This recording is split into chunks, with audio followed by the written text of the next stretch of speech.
चलिए बुलेटिन की शुरुआत करते हैं। बाबा महाकाल की नगरी उज्जैन में नागपंचमी का पर्व बड़े ही धूमधाम से मनाया जा रहा है। महाकालेश्वर मंदिर स्थित भगवान नागचंद्रेश्वर के पट परंपरा अनुसार रात 12 बजे खोल दिए गए। मंदिर के पट खुलने के बाद सबसे पहले पंचायती महानिर्वाणी अखाड़ा महाकालेश्वर मंदिर के महंत विनीत गिरी महाराज ने नागचंद्रेश्वर भगवान की पूजा अर्चना की। उसी से जुड़ी ये तस्वीर है जो हम आपको दिखा रहे हैं। आप घर बैठे यहाँ पर दर्शन कर सकते हैं। और इस अवसर पर प्रभारी मंत्री गौतम टेटवाल, लोक स्वास्थ्य यांत्रिकी मंत्री संपत्ति उइके और अन्य वरिष्ठ प्रशासनिक और पुलिस अधिकारी मौजूद रहे।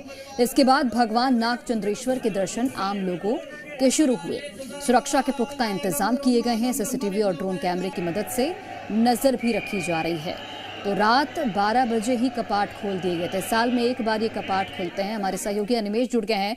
अनिमेश, नागपंचमी के मौके पर भगवान नागचंद्रेश्वर के दर्शन आम लोग कर रहे हैं। सुरक्षा के व्यापक इंतजाम किए गए हैं। फिलहाल क्या कुछ तस्वीरें हैं दिखाइएगा और श्रद्धालुओं से बातचीत करने की भी कोशिश कीजिएगा। जी देखिए, बिल्कुल आपको बताना चाहूंगा, नागपंचमी का जो विशेष महत्व है पूरे भारतवर्ष के अंदर उज्जैन का एक अलग विशेष महत्व है।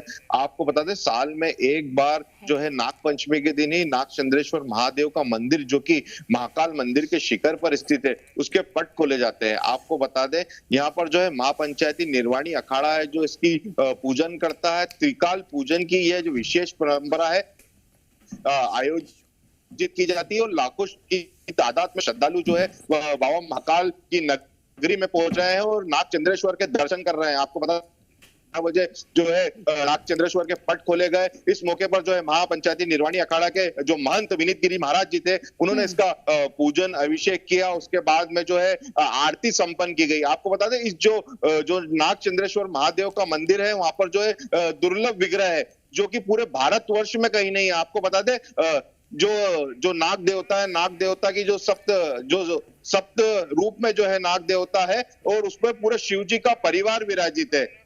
बताना चाहूंगा, प्रशासन ने पूरी व्यवस्था कर रखी है। हमारे साथ में कुछ महंत हैं, इनसे बात करने की कोशिश करेंगे।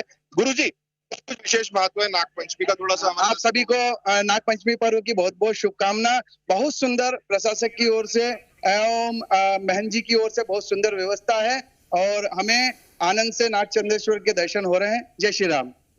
तो ये थे महंत जिन्होंने हमें नागचंद्रेश्वर के बारे में बताया। आपको बता दें, कुल मिलाकर जो आज 1900 जवानों की जो है पुलिस प्रशासन ने तैनाती की है, जो कि जगह जगह पर श्रद्धालुओं की जो व्यवस्था है सुगमता से इसके दर्शन हो, इसको लेकर जो है सुनिश्चित करेंगे। हमारे साथ में विधायक महेश परमार जी, इनसे भी बात करें।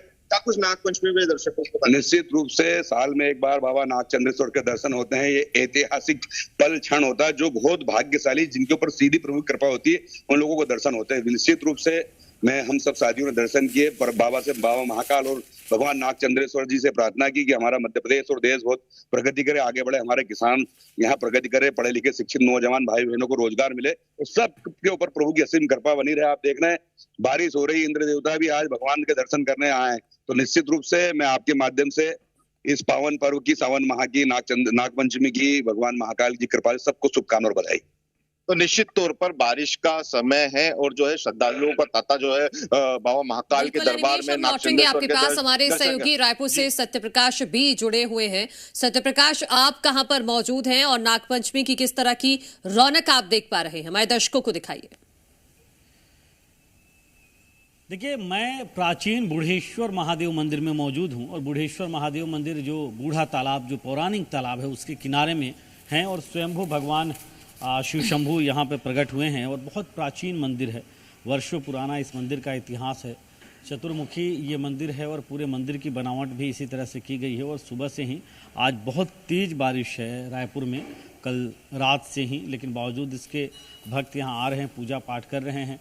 और विशेष तौर पे यहाँ पे जो सर्पकाल युग होता है उसके निवारण के लिए भी विशेष पूजा अर्चना यहाँ पे पंडित जी की ओर से कराई जाती है। तो विशेष तौर पे यहाँ पे पूजा अर्चना की जाती है। पंडित जी से भी बातचीत करके और उनसे भी समझने की कोशिश करेंगे कि आखिर यहाँ पे किस तरह से जो है वो पूजा पाठ होती है, क्योंकि देखिए, महाकाल मंदिर के बाद ये ऐसा मध्य भारत का मंदिर है जहाँ भस्म आरती भी होती है। यहाँ पे पंडित जी हमारे साथ मौजूद है। पंडित जी, आज नाग पंचमी है और बहुत विशेष होता है। कल सावन सोमवारी था तीसरा और आज नाग पंचमी है, तो इसकी कैसे पूजा पाठ होती है और कैसे इसकी तैयारी? भगवान शिव की पूजा और नाग पंचमी की पूजा इस सावन महीने में एक विशेष अवसर भक्तों के लिए मिलता है, जो सबके लिए सौभाग्य का विषय है। इस दिन सब लोग अपनी मनोकामनाओं को लेकर शिवालय में आते हैं और भगवान की पूजा अर्चना करने के बाद पीपल के वृक्ष के नीचे जाते हैं। वहाँ पर सर्प के लिए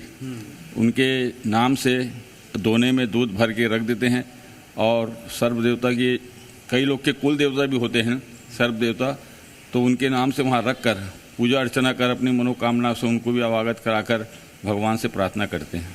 अच्छा, सर्पकाल दोष जो होता है या ऐसे, इसके निवारण के लिए भी यहाँ विशेष पूजा पाठ होता रहा है? सर्पकाल के लिए जिनको सर्पकाल की आंशिक प्रभाव हो या प्रबल प्रभाव हो, वे अगर उनको जानकारी है तो वो मंदिर में आकर पुजारी से संपर्क करते हैं और पुजारी उनके सारी बातों को सुनने के बाद उनकी जो विधि विधान से जो पूजा होने की प्रक्रिया है उनको समझाकर उस कार्य को संपन्न करते हैं।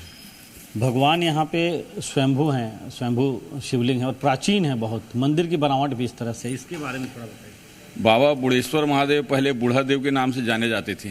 राजा ब्रह्मदेव का शासन था आदिवासियों गौड़ समाज का, जिसमें सारे समाज के लोगों को एकत्र करने के लिए ये बूढ़ा देव की स्थापना की गई थी। लेकिन समाज की आर्थिक स्थिति बिगड़ जाने के कारण इसको जन सहयोग से इसका जीर्णोद्धार किया गया है।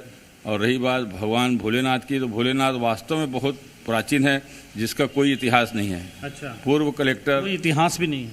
कोई इतिहास नहीं है। और पूर्व कलेक्टर देवराज बिरदी यहाँ पर थे रायपुर में, उन्होंने आरआई के माध्यम से इसका वेरिफिकेशन कराया था, जिसमें सारे समाज के लोगों से उन्होंने अपना वक्तव्य लिया। वक्तव्य लेने के बाद इस निष्कर्ष पर नहीं पहुँच पाए कि वास्तव में भोलेनाथ की स्थापना किसने की है। इसके लिए उन्होंने आखिरी टिप लिख दी थी कि पुरातत्व विभाग से इसके लिए मार्गदर्शन लिया जा सकता है। तो ये देखिए, भगवान भोलेनाथ यहाँ पे जिस तरह से स्वयंभू हैं और जिस तरह से वो प्रकट हुए, कोई इतिहास मतलब कोई रिकॉर्ड में भी ये नहीं दर्ज है कि भगवान भोलेनाथ को यहाँ पे क्या किसी ने स्थापना किया या कब ये यहाँ पे प्रकट हुए। मतलब इतने प्राचीन भगवान बुढ़ेश्वर महादेव हैं और उनकी पूजा अर्चना हो रही है। पंडित जी ने बताया कि किस तरह से आज नागपंचमी का दिन विशेष होता है और उनके लिए जो खास तौर पे जिनको सर्पकाल युग है तो उनके लिए कैसे पूजा पाठ की विधि होती है और कितना ज़रूरी होता है और यहाँ पे अभी वो पूजा पाठ कराया जाता है। ठीक है सत्य प्रकाश, शुक्रिया आपका तस्वीरें दिखाने के लिए और ये जानकारी हमारे दर्शकों तक पहुंचाने के लिए। अनिमेश, आपका भी शुक्रिया वहां की तस्वीरें दिखाने के लिए। और ये महाकाल की तस्वीरें इस वक्त हम आपको दिखा रहे हैं नागपंचमी का, क्योंकि मौका है और इसीलिए विशेष तौर पर आज यहाँ पर पूजा अर्चना होने जा रही है और उसी की तमाम तैयारियां इस वक्त चल रही हैं। तो ये नागपंचमी पर्व पर महाकाल में भी विशेष इंतजाम आज देखने को मिल रहे हैं। तमाम पंडा पुरोहितों की मौजूदगी में इस वक्त वहां पर पूजा अर्चना की तैयारी चल रही है। आप देखिए कि रोज आप महाकाल के दर्शन करते हैं, लेकिन आज खास तौर पर वहां पर नाग देवता को भी लगाया गया है और दोनों की आज एक साथ पूजा की जाएगी, वो भी विशेष तरीके से। और आज सुबह से ही उज्जैन के महाकाल में ये देखिए, ये भस्म आरती की तस्वीरें हैं थोड़ी देर पहले की।